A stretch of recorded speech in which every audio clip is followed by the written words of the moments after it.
Eric Stokes go fast.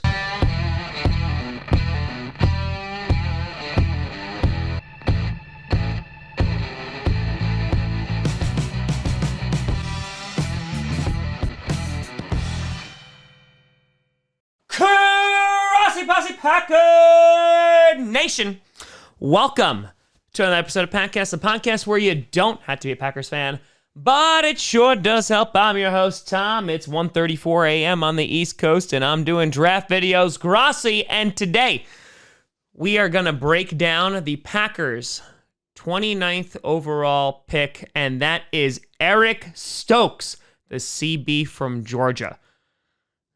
And I'm kind of digging this pick. Before we get to that, I want to do a big shout out and thank you to some brand new patrons and YouTube members. First, on the Patreon side of things, we have Tally Husky, Jason Salisbury, and Sigmund Freud. A big shout out and thank you to all of you. And on the YouTube membership side of things, we have Odin Yoda, Nick Connell, we have Steel Bass K, we have Neha37, Anthony White, Doug Carl, Joe Wissentek, I'm so sorry if I butchered that, Pierre-Alexandre Tremblay, King of Cool TV, Jake Cahill, Alexander Sage, Landon, Shafro, The You Are Dead, and David Christensen. A big shout out and thank you to you all. So the Green Bay Packers, with guys like Christian Barmore and JOK still on the board, decided to address a glaring need, what was my number one need for the Green Bay Packers in this draft, and they decided to go after a cornerback, that being Eric Stokes. Now, of course, before this, you had guys like Greg Newsome, Caleb Farley, they all went. Unfortunately, I really wanted Greg Newsome, but they decided to get this speedster, Eric Stokes, who's at 6'1", 194 pounds, who the number one story coming out of this will be his 40 time during his pro day, ran a 4.25 40. Yeah, Eric Stokes is fast. To give you an idea of his stats from 2018 to 2020, he had 60 solo tackles, 2 for a loss, 1 sack, 4 interceptions, all coming in 2020, 2 pick sixes, all coming in 2020, 22 passes defended, and 1 forced fumble.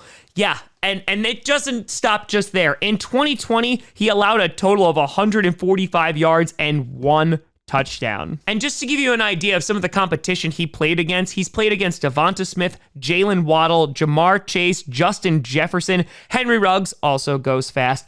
And out of all of those players, he allowed 11 catches for 2 touchdowns. The longest against any of those players was a 23-yard reception. So, yeah, Eric Stokes can play football. In addition, in 2020, he allowed the second lowest completion rating of 18.2%. And there's a lot to like about this guy. First, if you look at his speed, all I just remember is Scotty Miller blowing past Kevin King last year. And honestly, Eric Stokes is the kind of guy who doesn't give up the big play. You see it in his tape and you see it in his stats. In addition, in his press conference right after he got drafted, he really hyped up Jair Alexander, saying that not only is he kind of like a role model, he also kind of forms his game after Stephon Gilmore. He's the kind of guy that Goody loves to go after and that he is a pure athlete. And on top of that, he has no medical issues. So a guy like Caleb Farley, who I was concerned about because of all those medical issues, but maybe would take a flyer on him.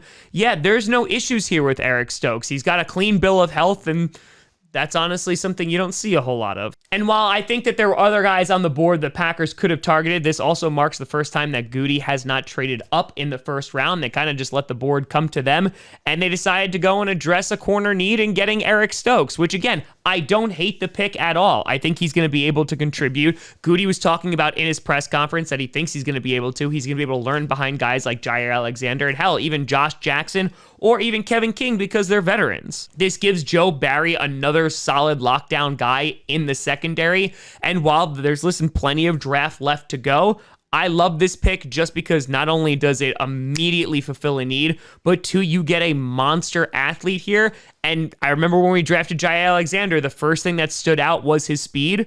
Eric Stokes is faster than him. And I know some people are upset because we didn't get a wide receiver, but there's plenty of rounds to do that. I know I said the same last year, but I mean it this time. We'll go and get a wide receiver.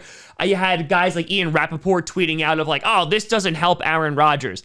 We had like the number one scoring offense last year. You don't let Scotty Miller score that touchdown at the end of half, this is a whole different ball game in the NFC Championship game. So I think that this is a good pick. There's other needs that you need, like offensive line. Of course, you could look at linebacker and, of course, wide receiver. But again, there's plenty of other picks. The Packers have 9 remaining. Let's just see how the board plays out. But let me know what you think down in the comments below about this pick. Are you happy about this? Are you upset? Do you wish the Packers traded back, traded up? Let me know what you think. You can always find me at TomGrossiComedy.com or at TomGrossiComedy, all social media see down below. Check out podcasts on SoundCloud, iTunes, Google Play Music, Spotify, and of course YouTube. And a big shout and thank you to all the patrons over at patreon.com/TomGrossiComedy and the YouTube members. But thank you so much for watching. We had over 12,000 people in that stream tonight, which is absolutely insane. So thank you, thank you, thank you. It is very, very much appreciated. I will see you tomorrow night for rounds 2 and 3. But thank you so much for watching. I'm Tom Grossi. And as always, go Pack, go.